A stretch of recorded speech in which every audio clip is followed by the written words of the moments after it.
Hello friends, आज के video में हम लोग अल्पिक सोलर का कौन कौन का एनालिसिस करेंगे। मैं बताऊंगा क्या क्या इनसाइट मुझे मिला है और कंपनी फॉरवर्ड लुकिंग कैसी लग रही है मुझे आगे में। तो सबसे पहला जो सवाल था, जो सबसे इंपॉर्टेंट सवाल है कि सर आपका ऐसे केस में मार्जिन कैसे अच्छा है। जैसे विक्रम सोलर जैसी कंपनी, सात्विक ग्रीन एनर्जी जैसी कंपनी आपको आज के टाइम पे बहुत ही ज्यादा सफर कर रही है, लेकिन आपका मार्जिन 15% के आसपास है। तो ये कमाल आपने कैसे किया? तो देखो यहाँ पर मैनेजमेंट ने क्या बोला। There are multiple factors. जो सबसे पहला फैक्टर है यहाँ पे वो है कि हमारा पास 18 साल का एक्सपीरियंस है। वो एक सबसे इंपॉर्टेंट बड़ा फैक्टर। उसके अलावा हमारा कैपेसिटी कम है, तो हमें एग्रेसिव जहाँ पे अच्छा अच्छा हमारे के लिए मार्जिन नहीं है, वैसे प्रोजेक्ट में हम बिड ही नहीं करते हैं। हम अच्छे मार्जिन वाले सेलेक्टिव प्रोजेक्ट्स में बिड करते हैं, क्योंकि हमारे पास कोई प्रेशर नहीं है अपने कैपेसिटी को फिल करने के लिए। एंड अगेन, इनके पास कैपेसिटी कितना है वो मैं आपको दिखा देता हूँ। आई होप कि आपने देखा ही होगा, आप मेरे व्यूअर हैं तो इनका प्लान है 3.6 गीगावाट अपने मॉड्यूल को लेके जाने का एंड 2.2 गीगावाट। और आज के टाइम पे इनके पास 2.4 गीगावाट सोलर मॉड्यूल्स है।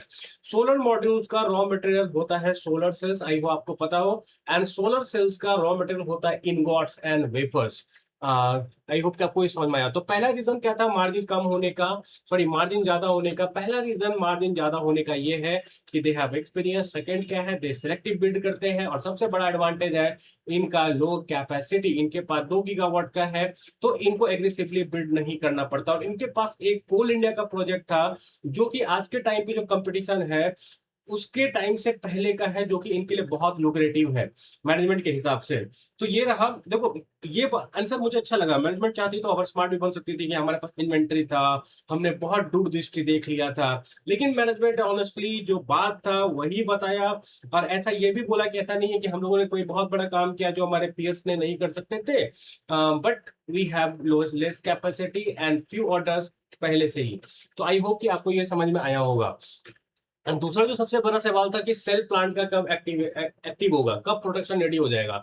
तो सेल प्लांट को लेकर उन्होंने ये बोला कि आपको सितंबर 15 तक हो जाने, 10 से 15 सितंबर तक। I almost gave you same number कि 10 से 15 सितंबर तक एक्टिव होना चाहिए उनका सेल प्लांट। और ये बोल रहे हैं कि कोई बड़े पॉलिटिशियन वहां पे इनॉग्रेट करेंगे, लेकिन उनका नाम नहीं बोला इन्होंने, क्योंकि बोला कुछ कंफर्मेशन अभी तक हमें नहीं मिला रिटर्न कि वो आएंगे ही आएंगे। तो आप ये समझो कि कोई पॉलिटिशियन हो सकता है कि उनके बड़े, मतलब वो भी अच्छी बात है ना, मतलब कंपनी की पहुंच है। देखो, अगर किसी भी कंपनी को ऊपर जाना है ना, थोड़ा तो उनका पॉलिटिशियन वगैरह से रिश्ता अच्छा होना चाहिए, otherwise it is very very difficult. And third जो मेरा इंपॉर्टेंट सवाल था, देखो मैंने आपको क्या बोला था कि आज के टाइम पे ज्यादातर जो स्टैटिस्टिक्स है कि सेल का डिमांड इतना रहेगा, मॉड्यूल का इतना डिमांड रहेगा, वेफर्स का इतना डिमांड रहेगा। उसमें आज के टाइम पे डेटा सेंटर की वजह से जो डिमांड आएगा एंड जो ग्रीन हाइड्रोजन की वजह से डिमांड आएगा, उसको लिया ही नहीं जाता है। तो मैंने ये सवाल मैनेजमेंट से पूछा, तो मैनेजमेंट ने यहाँ पे क्या बोला कि वो डिमांड जो है वो ऑन टॉप ऑफ इट होगा। तो एक्चुअल डिमांड कितना फोरकास्ट किया जा रहा है, देखो मैं आपको वो दिखा देता हूं। बेसिकली मेरा सवाल यही था कि आपने एक स्लाइड में ये दिखाया हुआ है कि इस मॉड्यूल का कितना डिमांड रहेगा, कितना सप्लाई रहेगा। वैसे सोलर सेल्स का कितना डिमांड रहेगा, कितना सप्लाई रहेगा। वेफर्स का कितना डिमांड रहेगा, कितना सप्लाई रहेगा। आप आई होप कि आपको समझ में आ रहा हो। तो मैंने उनसे ये पूछा, ये जो ग्राफ है ये क्या ग्रीन हाइड्रोजन अमोनिया को लेके, green hydrogen then data centre को लेके है क्या? तो बोला नहीं। देखो एक बात समझो, अगर देश में ग्रीन हाइड्रोजन आएगा तो उसकी भी फंडिंग सरकार करेगी, उसके लिए इंसेंटिव वगैरह सरकार लेके आएगी। क्योंकि ऐसा नहीं कि ग्रीन हाइड्रोजन अभी इकोनॉमिकली, मतलब हर जगह आपको इकोनॉमिकली फिजिबल है। तो सरकार थोड़ा स्टार्टिंग में पुश करती है, हर सेक्टर में सरकार थोड़ा पुश करती है स्टार्टिंग में, तभी वो सेक्टर जाके आपको फलता फूलता है फ्यूचर में। तो मैं यहाँ पे क्या बोलना चाह रहा हूँ कि ये जो ग्राफ है वो data centre and green hydrogen के डिमांड को लेके है ही नहीं। तो again top of it some demand हो सकता है। और यहाँ पे इस ग्राफ से आप एक इंपॉर्टेंट चीज क्या देख सकते हो कि by FY 28 end, that is अगले साल के एंड तक, सोलर सेल, ये ग्रीन लाइन जो है आपको डोमेस्टिक सेल सप्लाई है एंड ब्लू लाइन आपको डोमेस्टिक सेल डिमांड है। तो FY 28 तक आपको सोलर सेल का सप्लाई कम रहने वाला है FY 28 तक, एंड डिमांड ज्यादा रहने वाला है। तो वो कंपनी जिनके पास खुद का सोलर सेल्स होगा, they can enjoy good margin. ठीक है। एंड सोलर सेल्स में कितना मार्जिन बनता है? 35 से 40% का एबिटा मार्जिन बनता है सोलर सेल्स के बिजनेस में। एंड अगेन ये जो है, अगर वो तब तक मान लो FY 28 के एंड तक ग्रीन हाइड्रोजन आ जाए, तो अगेन ग्रीन ये ऊपर शिफ्ट हो सकता है, ब्लू लाइन ऊपर चला जाएगा, that is demand will be greater than supply. Simple सा बताता हूँ, देश को चाहिए आपको 5 million metric ton green hydrogen, सरकार से इंसेंटिव देगी तो सरकार बोलेगी तुम इंडियन मैन्युफैक्चरर्स यूज करो, तो इंडियन मैन्युफैक्चर से क्यों यूज करना है, ये चीज समझो, इतना समझ लो। This energy is new oil. आज के टाइम पे ये देखा नहीं जा रहा है, लेकिन कल के टाइम पे देखो ईवी तो इससे बन ही रहा है। आज के टाइम पे पेट्रोल वगैरह कहाँ यूज होता है, क्रूड वगैरह का पेट्रोल, तो पेट्रोल को रिप्लेस किया जा रहा है ईवी से, ठीक है। एटलीस्ट तो आप गाड़ी वगैरह में तो देख ही रहे हो। धीरे धीरे जो क्रूड के डिफरेंट डिफरेंट एप्लीकेशन है ना, जहां पे भी पॉसिबल हुआ उसका अल्टरनेटिव बनाया जाएगा इलेक्ट्रिसिटी यूज करके, जो कि रिन्यूएबल पावर के यूजिंग जनरेटेड हो, और वहां पे आएगा ग्रीन हाइड्रोजन का रोल, जिससे बनेगा green ammonia, e methanol, e methane, different different products आपको बनेंगे। तो this solar energy can be new oil, we are reaching it. तो ऐसा हो सकता है going forward after 20 years 25 years कि हम लोग जैसे आज के टाइम पे मिडिल ईस्ट वाले तेल एक्सपोर्ट करते हैं, हम ग्रीन हाइड्रोजन प्रोडक्ट एक्सपोर्ट करें और हम एनर्जी एक्सपोर्ट करें। आई होप कि आपको समझ में आ रहा है मैं क्या बोलना चाह रहा हूं। और हाँ, दुनिया बदलता रहता है, हो सकता है ऐसा हो और फिर से हमारा एक्सपोर्ट बढ़ जाए अच्छा खासा। अगेन ये बहुत दूर का बात है, मैं बस आपको कहानी की तरह सुना रहा था कि आप ये समझ लो कि ऐसा भी हो सकता है। फिलहाल हम लोग इन्वेस्टर है, हम लोग सिर्फ FY28 तक देखेंगे। तो FY20 देखो, मेरा इन्वेस्टिंग डिसीजन हमेशा अगला 2-3 साल को लेके होता है, उसके बाद मैं उसके बाद देखूंगा कहां पे मुझे अच्छी डील मिल रही है। तो यहाँ पे क्लियर कट दिख रहा है मुझे कि FY28 तक सप्लाई डिमांड मिसमैच है, supply is lesser compare to demand. तो दिस कंपनी जिसके पास आपको सोलर सेल ज्यादा होगा, दैट कैन कमांड प्रीमियम, ठीक है, and that can command premium. And दूसरा बात क्या है कि उनको वैल्यू भी अच्छा मिलेगा, मार्जिन भी अच्छा मिलेगा। एंड दूसरा चीज है कि इनगोट्स एंड वेफर्स, इनगोट्स एंड वेफर्स का तो सप्लाई एंड डिमांड मिसमैच हमेशा रहने वाला है। देखो क्या होगा, पहले कंपनी सेल में जाएगी तभी तो वो आपको क्या बोलते हैं इनगोट्स एंड वेफर्स में जाएगी। एंड सोलर सेल बनाना, सोलर सेल का प्लांट बनाना इतना आसान नहीं है, किसी भी कंपनी को 18 महीना लगता है। तो आज के टाइम पे बहुत सारी कंपनी जैसे विक्रम सोलर, सात्विक हो गई, इनका आपको सोलर सेल प्लांट ही बहुत लेट आने वाला है। तो उसके बाद 18 महीना और जोड़ लो कम से कम वेफर्स एंड इनगोट्स के लिए। तो ऐसा ही होता है। तो आपको क्या क्लियर कर दिख रहा है यहाँ पे, वेफर एंड इनगोट्स का भी शॉर्टेज होने वाला है। ये मैनेजमेंट बोल रही है कि हम लोग अगले ईयर के फर्स्ट क्वार्टर तक आपको कर लेंगे इनगोट्स एंड वेफर। देखो एक एसएमई कंपनी होते हुए, इतनी छोटी कंपनी होते हुए, इनका विजन है एटलीस्ट कि इनको पता है कि हमको इनगोट्स एंड वेफर तक जाना है। देखो ये क्यों होना है, आपको लगेगा क्या सरकार का पॉलिसी है, सरकार पुश करेगी तो ही होगा, ठीक है।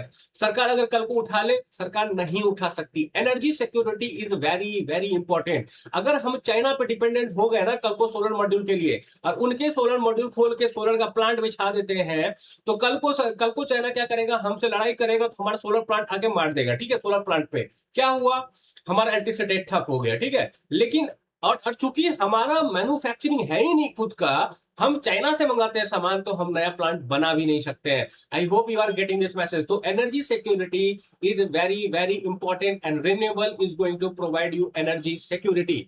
यही बात समझो, अगर अपना मॉड्यूल होगा, अपना इन्वर्ट्स होगा, अपना वेफर्स होगा, तो आप चाइना पे डिपेंडेंट नहीं हो, आप खुद का बना लोगे। वार के सिचुएशन में या कुछ ऐसा भी उल्टा पुल्टा होता है, आपका कोई आके सोलर पैनल पे उठा बम मार दिया, तो आप अपना पैनल वगैरह खुद से बना सकते हो, फिर से खड़ा कर सकते हो। भाई चाइना का होगा तो चाइना आपको नहीं देगा, आप क्या करोगे, बैठ जाओगे आप।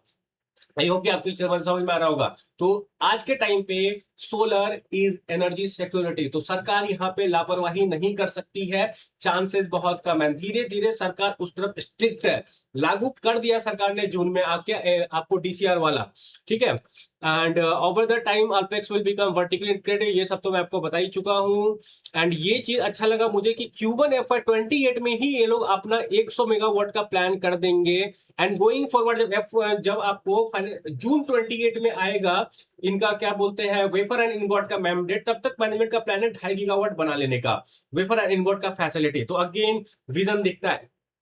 देखो मेरी होल्डिंग है, मैं 22 भी हो सकता हूँ, पहले बता दे रहा हूँ, तो मेरे बोलने पर मत जाना। एंड ये सब है, कुछ इंपॉर्टेंट चीज बता दिया। अब मैं कुछ और इंपॉर्टेंट बताता हूँ, एक क्वेश्चन वगैरह है। वो है आपको मॉड्यूल को लेके, देखो मॉड्यूल का क्या सीन है यहाँ पे। मॉड्यूल को एक बार मैं दिखा देता हूँ आपको, जस्ट अ मिनट वेट करो थोड़ा। आई थिंक इनका 3.6 गीगावाट का है ना, 3.6 गीगावाट लेके जाने वाले हैं दिस ईयर के एंड तक। तो किसी ने इनसे पूछा कि आपका 5 गीगावाट का इनगोट्स एंड वेफर का प्लान है, तो आपके 5 गीगावाट मॉड्यूल तक भी जाओगे। देखो अगर 5 गीगावाट इनको इनगोट्स एंड वेफर का प्लान है ना, तो दे विल हैव, अगर मैच करना है तो 6.5 गीगावाट इनको मॉड्यूल का फैसिलिटी करना पड़ेगा, ठीक है। तो मैनेजमेंट बोल रही है कि नेक्स्ट ईयर इसी टाइम पे हम लोग देखेंगे डिमांड के हिसाब से क्या होता है, अगर लगा तो वी विल एक्सपैंड। देखो ये जो 3.6 गीगावाट है ना, इसमें हार्डली ये लोग काम का मॉड्यूल 2.5 गीगावाट का, ये काम का कैपेसिटी 2.5 गीगावाट से ज्यादा ये बना नहीं पाएंगे। तो आपको 7 गीगावाट चाहिए अगर आपको 5 गीगावाट सोलर मॉड्यूल बनाना है। तो आई होप कि आपको ये समझ में आ रहा है। एंड अगेन सोलर ग्लास भी ये लोग बनाएंगे, इनवर्ट्स एंड वेफर्स भी बनाएंगे। Solar glass again 20% margin command करता है, तो 2% मार्जिन इंक्रीमेंट इनका फ्यूचर में सोलर ग्लास की वजह से भी हो सकता है। एंड अल्यूमिनियम फ्रेम ऑलरेडी इनके पास है, अल्यूमिनियम फ्रेम भी 10 से 12% मॉड्यूल का होता है, तो वो भी आपको इनका मार्जिन लिफ्टर हो सकता है।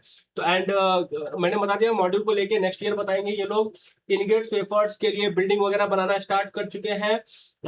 आपको उस पे बाद में आऊंगा, ठीक है, क्या बोलते हैं, रेवेन्यू टारगेट्स वगैरह पे बाद में आऊंगा। एंड पॉलिसी चेंज तो नहीं होगा। एक और इंपॉर्टेंट चीज क्या है कि ये डेप्रीसिएशन, ठीक है। देखो मेरा सबसे बड़ा सवाल यहाँ पे ये है कि सर आपने इनगॉट्स है ये तो बना लिया है सोलर सेल का फैसिलिटी, पर सोलर सेल का ना टेक्नोलॉजी बहुत फास्ट इवॉल्व होता है, ठीक है। कुछ टाइम पहले तक मोनोपर्क था, आज के टाइम पे ये आपको G12 आ रहा है। तो आप आगे क्या करने वाले हो, ठीक है, कितने कितने फास्ट इसको आप डेप्रीसिएट करोगे, तो ये बहुत इंपॉर्टेंट सवाल बनता है, क्योंकि तब पता चलेगा हमें कि प्रॉफिट और लॉस स्टेटमेंट में प्रॉफिट कितना दिखने वाला है। तो यहाँ पे मेरा जवाब ये है कि इनका आपको देखो, ये मैनेजमेंट का मानना है कि 7 साल तक यहां से ये सेल बना के बेच सकेंगे, ठीक है, 7 ईयर्स तक। लेकिन ये लोग 5 ईयर्स में इसको डेप्रिसिएट कर देंगे, अगले 5 साल में इसको डेप्रिसिएट कर देंगे। क्या कैपेक्स टोटल कितना था? 890 करोड़। तो इतना समझ लो कि 180 करोड़ से ज्यादा का डेप्रिसिएशन कॉस्ट नहीं आएगा सोलर सेल की वजह से। और देखो 890 करोड़ में उसमें कुछ बिल्डिंग होगा, कुछ आपको लैंड होगा, लैंड थोड़ी डेप्रिसिएट होता है, लैंड टू एप्रिसिएट होता है, बिल्डिंग होगा, जो प्लांट एंड मशीनरी इन्होंने खरीदा होगा उस चीज के लिए वो पार्टिकुलर डेप्रिसिएट होगा बस। बिल्डिंग नहीं होता है डेप्रिसिएट, बिल्डिंग का 15 साल चलता है, लैंड का तो डेप्रिसिएशन होता ही नहीं है। तो देखना पड़ेगा 1-2 क्वार्टर के बाद, आई थिंक Q3 में पता चल जाएगा कैसे के डेप्रिसिएट कर रहे हैं। Q3 का डेप्रिसिएशन अमाउंट इनका सही डेप्रिसिएशन अमाउंट होगा। एंड अगेन एंड कैपेक्स को लेके क्या बोला मैनेजमेंट ने बोला कि अभी हम लोग कोई जो इनवर्ट्स एंड वेफर्स के लिए करेंगे वो अभी हमारा कोई ऐसा प्लान नहीं है, अगर जरूरत पड़ा तो हम लेंगे, थोड़ा बहुत डेप्ट लेंगे, थोड़ा बहुत प्रिफरेंशियल करेंगे। अगेन ठीक है, आई थिंक 1-1.5 करोड़ इनको उठाना पड़ेगा, उतना इनका कैश फ्लो नहीं होगा कि उतना वो इनवर्ट्स एंड वेफर्स के लिए कर सके। एक सवाल किसी ने नहीं पूछा कि इनवर्ट्स एंड वेफर्स में आपको कितना कैपेक्स लगेगा per gigawatt, and I also forgot to ask it. तो यहाँ पे क्या सीन है कि 700 करोड़ तक आप रख सकते हो कि लग सकता है 700 करोड़ से 1000 करोड़, बट मैं कॉन्फिडेंटली ये बात नहीं बोल सकता हूँ, मुझे नहीं पता एग्जैक्टली कितना लगेगा। लेट मैंने जो डेटा देखा उसमें से कहीं 500 करोड़ दिखता है, कहीं 1000 करोड़ दिखता है, कहीं 700 करोड़ दिखता है, तो मैं कॉन्फिडेंटली नहीं बोल सकता हूँ, मैनेजमेंट को ही इसका आंसर देना पड़ेगा, ठीक है। तो ये सब कुछ इंपॉर्टेंट सवाल हो गए। एक और इंपॉर्टेंट क्या है कि मैनेजमेंट का क्या बोलना है, ये जो आप यहाँ पे कैपेसिटी देख रहे हो ना, ये जो आप कैपेसिटी देख रहे हो, ये जो आप कैपेसिटी देख रहे हो यहाँ पे सोलर सेल का, इसमें काफी ज्यादा ना मोनोपर्क है। तो मोनोपर्क विल फेज आउट, क्योंकि आज के टाइम पे ज्यादातर जो आपको सोलर मैन्युफैक्चरर है, क्या बोलते हैं, ईपीसी प्लेयर है, आईपीपी प्लेयर वगैरह है, इनका डिमांड है कि हमें भाई लेटेस्ट वाला जो G12 आर दो। इफिशिएंसी ज्यादा होता है, इफिशिएंसी ज्यादा क्यों मैटर करता है, उसी उसी जगह पे आप ज्यादा मॉड्यूल लगा सकते हो टू प्रोड्यूस इलेक्ट्रिसिटी, ठीक है। इफिशिएंसी ज्यादा हुआ तो कम जगह में ज्यादा इलेक्ट्रिसिटी प्रोड्यूस हो जाएगा, दैट्स ऑल। तो आज के टाइम पे प्रीफरेंस है आपको टॉप वन मॉड्यूल ही G12 आ रही है। तो इनका ये एडवांटेज भी है कि इनका जो G12 आ रहे हैं उनका लेटेस्ट है और इनको सेल करने में प्रॉब्लम नहीं होगा। That is again a good factor. ये सब ट्रैक करते रहना। अगेन आपको थोड़ा वोलेटाइल इन्वायरमेंट आपको देखना पड़ेगा। अगेन क्या होता है, जिसका शेयर प्राइस गिर रहा था ना जिस सेक्टर में, लोगों को वैसे ही वोलेटाइल लगता है, तो अब आपको ट्रैक करते रहना है हमेशा। अब एक और सवाल था मेरा, वो था effective capacity versus name plate capacity. तो देखो इनके पास आज के टाइम पे कितना है, 2.2 गीगावाट सोलर सेल्स है, उससे कितना सोलर सेल्स एक्चुअली में ये बना के सेल कर पाएंगे। तो टू मैनेजमेंट बोलती है 95% तक हम रीच कर पाएंगे, that means almost 2.1 gigawatt. And इनके पास मॉड्यूल कितना हो जाएगा, 3.6 गीगावाट। तो 2.5 गीगावाट बनता है मॉड्यूल, 2.4 से 2.5। तो ये इनका कैपेसिटी रहने वाला है फ्यूचर में, ये बात समझ लेना। एंड उसके बाद एक इंपॉर्टेंट चीज क्या है कि इनको गाइडेंस क्या दिया है रेवेन्यू वगैरह को लेके। तो इन्होंने ये बोला कि देखो हमारे पास 1 गीगावाट सेल रहने वाला है, एज्यूमिंग कि 60-70% भी प्रोडक्शन करते हो तो 1700 से 1800 करोड़ बनेगा। 2000 करोड़ पकड़ लो, क्योंकि सोलर ईपीसी वाला भी तो काम है ना उनका, वहां से भी तो रेवेन्यू आएगा ना ऑन टॉप ऑफ इट। तो सेकंड हाफ में 2000 करोड़ का आएगा। एंड FY 28 में मैनेजमेंट बोलती है कि हमारा 4000 करोड़ का रेवेन्यू आएगा। 4000 crore according to me it a good number, ठीक है। 4000 करोड़, एंड मे बी उसके ऊपर से इन्होंने ईपीसी का नहीं बोला, कंजर्वेटिवली बोल रहे कि 4000 करोड़ का आएगा। मे बी उससे ज्यादा भी आए, क्योंकि अगले साल इनके पास 2 गीगावाट सेल पूरा रहने वाला है एंड 3.6 गीगावाट मॉड्यूल रहने वाला है। इनका टॉप वन 12 है, G12R है, तो इसका सेल होने का चांसेस बहुत हाई है।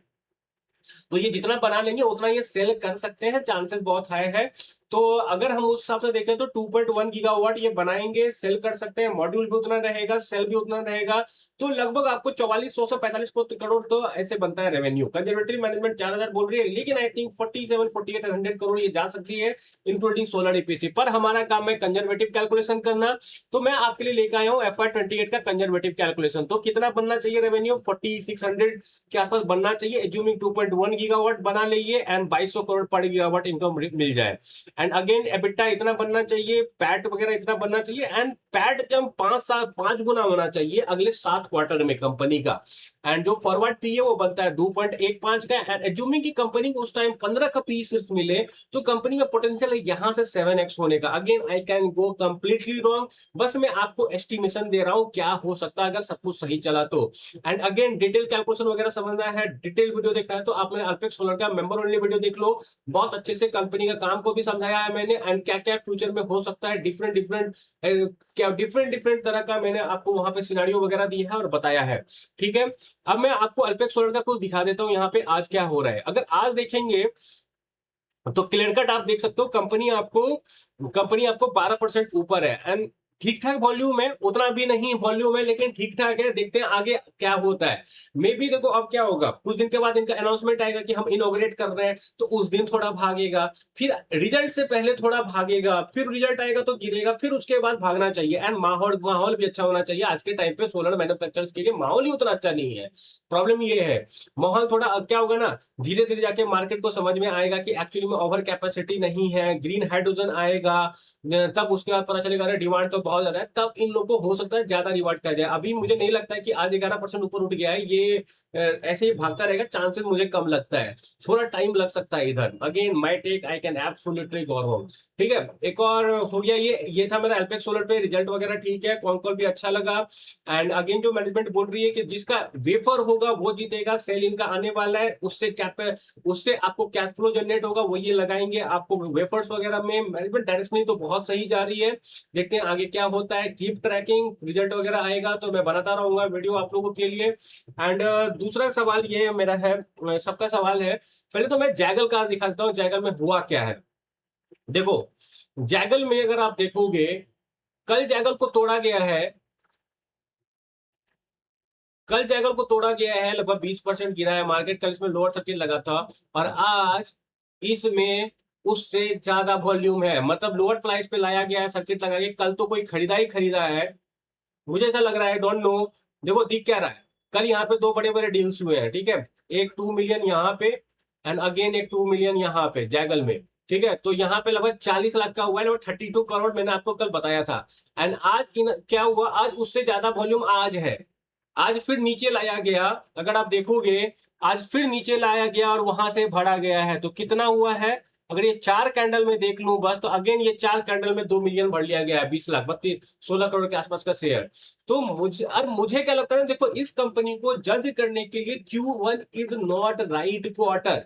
मैनेजमेंट पहले बोल सकती थी कि हमारा EBITDA मार्जिन गिरेगा, लेकिन अगर ये कंपनी आपको Q3 Q4 में अच्छा परफॉर्मेंस नहीं करते, in terms not terms of revenue, अगर ये डाइस को नहीं पिच कर पा रही है एंड डाइस वाले कस्टमर को ये जैगल सोयर नहीं पुश कर पा रहे हैं, तो एंड इट्स अ प्रॉब्लम। जो अभी चल रहा है वो प्रॉब्लम नहीं है, कंपनी नया एक्विजिशन की है तो उसको टाइम लग सकता है थोड़ा बहुत, Q3 Q4 में अगर रोल आउट नहीं हो रहा है तो it's a problem. And this is a price, मतलब आज कितने के पी पे ट्रेड कर रही है, अगर कंपनी मैं देखूं तो जैगल कितने के पी पे ट्रेड कर रही है, जैगल सिर्फ आपको 18 के पी पे ट्रेड कर रही है। Company even though grow as a CAGR 30% and given कि इसका प्रोग्राम फीस वाला फ्यूचर में आपको इंक्रीज होता है, तो ये वैल्यूएशन सस्ता है, ऐसा ऐसा नहीं कि महंगा है।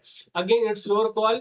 मुझे जो समझ में आया मैंने आपको बता दिया। जैगल में कल जितना वॉल्यूम था उससे ज्यादा आज वॉल्यूम है।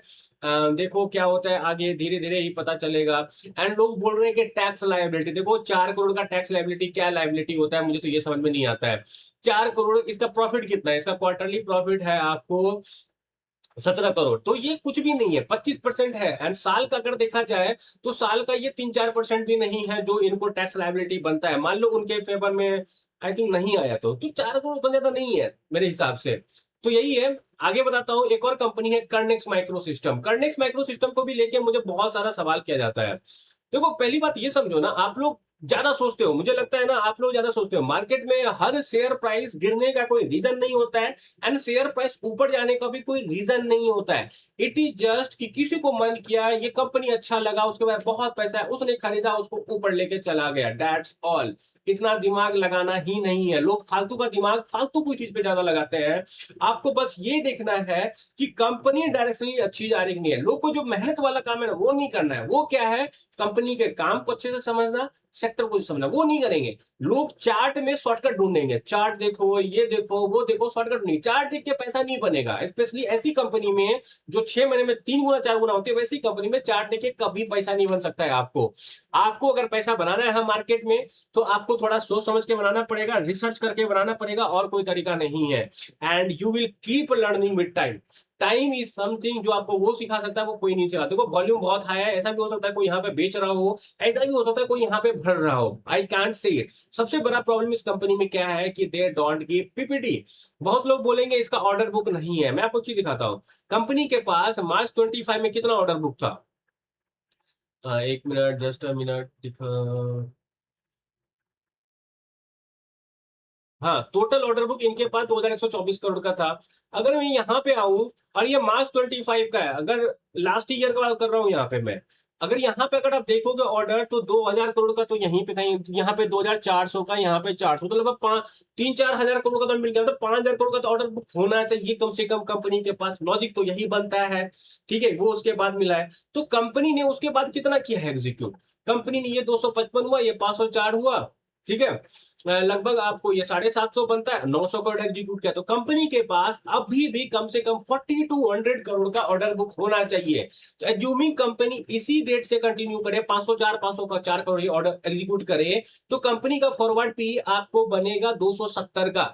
ठीक है, 270, एक 1862 को 270 से आप डिवाइड कर लो। 1862 को 270 से कितना बनता है? अगर मैं डिवाइड कर लू 1862 को 270 से तो कितना बनता है? ये बनता है 7। तो कंपनी का फॉरवर्ड पे सिर्फ 7 का बनता है। और ऐसा तो नहीं है कि कवच का काम खत्म हो गया है। मेरे हिसाब से कंपनी ठीक ही डील है। क्या बहुत बड़ा अल्फा है? बहुत बड़ा अल्फा नहीं है। कवच में अब कितना काम है? कवच में अब आपको अभी आई थिंक 11,000 करोड़ का टेंडर या ऑर्डर मिल चुका है। 29,000 तो बचा है। FY30 का टारगेट था इंडिया का 40,000 करोड़ का। अगर इंडिया करते तो अभी भी है रनवे, ऐसा नहीं कि रनवे नहीं है, अभी भी ऑर्डर मिल सकती है। कवच जो इसका कवच में ठीक ठाक रोल है कर्नेक्स माइक्रो सिस्टम का। सबसे बड़ा प्रॉब्लम क्या है कि ऐसी कंपनी में लोग हैं जो पीपीटी नहीं देती है, जो कॉन कॉल नहीं करती है, ना प्रेस रिलीज भी ढंग से देती है, तो आपके पास जाने के लिए नहीं है। अगर मार्केट में कुछ खराब हुआ, शेयर प्राइस गिर रहा है, तो you don't know how to lose. जैसे होता है ना, कभी कभी आप पीपीटी देख लो तो कॉन्फिडेंस आ जाता है, कभी कभी कॉल कॉल सुनो तो कॉन्फिडेंस आ जाता है। वो यहाँ पे आपको नहीं मिलने वाला है। आपको भगवान भरोसे चलना है। आपको ये सोच के चलना है कि कवच में काम है, दैट्स ऑल। आपके पास इंफॉर्मेशन का बहुत कमी है, इसीलिए मैं आपको बोलता हूं उस कंपनी को अवॉइड करो जो प्रेजेंटेशन नहीं देती है एंड कॉल कॉल नहीं करते। कॉल कॉल फिर भी छोड़ो, कॉल कॉल के बिना मैं इन्वेस्ट कर देता हूं, मैं भी करता हूं। एटलीस्ट पीपीटी तो दो भाई, पीपीटी देते हैं तो कॉन्फिडेंस थोड़ा बढ़े। क्योंकि क्या होता है ना, बुरे वक्त में कुछ तो है फॉलो आउट करने के लिए, कहीं पे तो मैं जाके देख सकता हूँ क्या करना है नहीं करना है, थोड़ा कॉन्फिडेंस मिले मुझे। आई होप कि आपको समझ में आया हूं मैं क्या समझाना चाह रहा हूं। अगेन एक और कंपनी, आप लोग की फेवरेट कंपनी ओरियाना पावर का बात कर लेते हैं। देखो भाई सच बता रहा हूं, मुझे ओरियाना पावर में क्या चल रहा है नहीं चल रहा है मुझे एकदम पता नहीं है। ठीक है, शेयर प्राइस क्यों गिर रहा है मुझे नहीं पता। ठीक है, मेरे पास आपके सवालों का जवाब नहीं है। बस ये बता सकता हूँ कि ये कितना है। आज जो शेयर प्राइस गिरा है, आपको नीचे तोड़ा गया है, फिर यहाँ पे किसी ने बढ़ा, फिर ऊपर लेके चला गया। ठीक है, तो लगभग 1,21,000 आपको शेयर है। मान लेता हूं इसमें से 1 लाख भी कोई डिलीवरी लेके जाता है। ठीक है, तो कितना करोड़ ट्रेड हुआ है? 0.01 रख देता हूं। ठीक है, इनटू कंपनी का शेयर प्राइस कितना है अभी? कंपनी का शेयर प्राइस 1215 रख लेता हूं मैं, 1215 रख लेता हूं। तो लगभग कितना करोड़ शेयर ट्रेड हुआ, कितना करोड़ का शेयर ट्रेड हुआ है? 12 करोड़ का हुआ है। कंपनी का मार्केट कैप कितना है देखते हैं। कंपनी का अगर मैं मार्केट कैप देखूं आज के टाइम पे कितना है, कंपनी का मार्केट सोचो 2400 करोड़ है, ठीक है। अगर मैं इसको डिवाइड कर देता हूं 2400 करोड़ से, 2400 करोड़ से, तो ये कितना बनता है? ये 1% भी नहीं है, 1% भी नहीं है कंपनी का मार्केट कैप का, ठीक है। आपको दिमाग लगाना पड़ेगा हर वक्त। एंड कंपनी का शेयर प्राइस कभी भी ऐसे गिरता है, देखो मुझे नहीं पता क्या चल रहा है, कंपनी नहीं चल रहा है, मेरे पास कुछ अच्छी चीजें हैं जो कि मैं आपके साथ शेयर कर रहा हूँ, कुछ निगेटिव चीजें हैं। बहुत कोई बोलेगा कंपनी का प्रोमोटर सेल कर रहा है, देखो यहाँ पे प्रोमोटर सेल कर रहा है, तो ये भी तो देखो कि खरीद कौन रहा है, प्रोमोटर तो सेल नहीं कर रहा है। एक बार यहाँ पे किया था और वहां पे आई थिंक बल्क डील हुआ था, वहां पे इन लोगों ने खरीदा था, किसी ने, यहाँ पे ये पूजा केटे करके कोई है, इन्होंने खरीदा था। तो यही है कि आपको देखना पड़ेगा बेच कौन रहा है, क्या कोई स्ट्रांग हैंड खरीद रहा है। तो यही है मेरा मेन चीज यहाँ पे कि आपको थोड़ा अलर्ट रहना पड़ेगा। अगर कोई कुछ बोल दे रहा है ना कि प्रोमोटर सेल कर रहा है, तो ये देखो प्रोमोटर सेल किसको कर रहा है, क्या बहुत बड़ा अमाउंट सेल कर रहा है। अगर यहाँ पे सेल किया है तो यहाँ पे थोड़ा बाय भी तो किया है, ठीक है। तो मैं आपको यहाँ पे यही समझाना चाह रहा हूँ कि बस वो जो हेडलाइन नंबर्स देखो ना उस पर मत जाया करो। देखो मुझे नहीं पता कंपनी में कुछ फ्रॉड चल रहा है कि नहीं चल रहा है, मैं आपको ये चीज नहीं बता सकता क्योंकि मुझे सच में नहीं पता, ठीक है। अम, कुछ चीजें होंगी जो एज ए रिटेल इन्वेस्टर हम लोगों को कभी पता नहीं चल सकता है। आपको इसीलिए बोलता हूँ डाइवर्सिफाई करो। मैं आपको सिंपल बताऊंगा, ओरियाना पावर मेरे पोर्टफोलियो में है, एक टाइम 10% एलोकेशन था, आज घट के 8% हो चुका है क्योंकि नीचे गिरा है। लेकिन ओरियाना पावर में जितना लॉस में हूं ना, मेरे कुछ मल्टी बैगर्स हैं, आई होप कि आपको ऑलरेडी पता होगा, ट्रैक करते होंगे, तो उसके गेन का ये 20% भी नहीं है ये लॉस। तो आपको मैं बता रहा हूं मुझे उतना फर्क नहीं पड़ रहा है, ओरियन पावर गिर भी रहा है तो। एंड अगर मुझे कुछ पॉजिटिव इंडिकेशन लगा तो हो सकता है मैं यहाँ पे एंटर भी और कर लूं। आपको इस मेंटेलिटी से रहना है हमेशा कि फ्यू बेट्स कैन फेल। मैं हमेशा क्या बोलता हूं, 30-40% bets can fail. If you have enough data to believe कि ये बेट मेरा फेल होगा तो एग्जिट करो ना। तो अगर नहीं है तो शेयर प्राइस पे जज मत करो। मैं आपको शुरू से क्या समझाता हूं, डोंट जज a company based on its share price, यही बोलता हूं। शेयर प्राइस क्या है, कोई कोई एसएमई है, ज्यादा बड़ा मार्केट कैप नहीं है, कोई बेचेगा, कोई किसी को लगेगा कि यार अच्छा डील नहीं है, मैं बेच देता हूं, कोई अच्छा बेटर अपॉर्चुनिटी कहीं और मिले तो वो चला जाएगा। तो आपको थोड़ा लॉजिकल सोचना है, हमेशा प्रिपेयर्ड रहो कि कहीं ना कहीं मेरा मतलब कोई ना कोई कंपनी में होता है, मेरा नहीं होता है क्या, मेरा भी होता है, सबका होता है। लेकिन ज्यादातर लोग ना मार्केट में आपको अपने नुकसान के बारे में नहीं बताएंगे, हमेशा लॉस गेन के बारे में बताएंगे, और वो भी बहुत लोग झूठ बोलते हैं, ठीक है। तो मैं आपको ये समझाना चाह रहा हूं कि हमेशा ये समझो कि कभी कोई बेट नहीं भी चलेगा क्योंकि बहुत सारे वेरिएबल्स फैक्टर होते हैं, ये बात समझो आप। एंड हर चीज आपको जो आप ना FY28 के हिसाब से लगा रहे हो, और हो सकता है चीजें कहीं चेंज हो जाए उस टाइम के आसपास, तो आपको थोड़ा रेगुलरली ट्रैक करना पड़ेगा। कोई निगेटिव इंडिकेशन मिले जस्ट एग्जिट, सिंपल सी बात है। Market is full of opportunities. And again कोई भी कंपनी जो यहाँ पे डिस्कस किया बाय सेल रिकमेंडेशन नहीं है, इस बात को समझ लेना अच्छे से। एंड अगेन मेरा अगर वीडियो अच्छा लगा हो तो लाइक से सब्सक्राइब कर देना। सबके साथ बाय।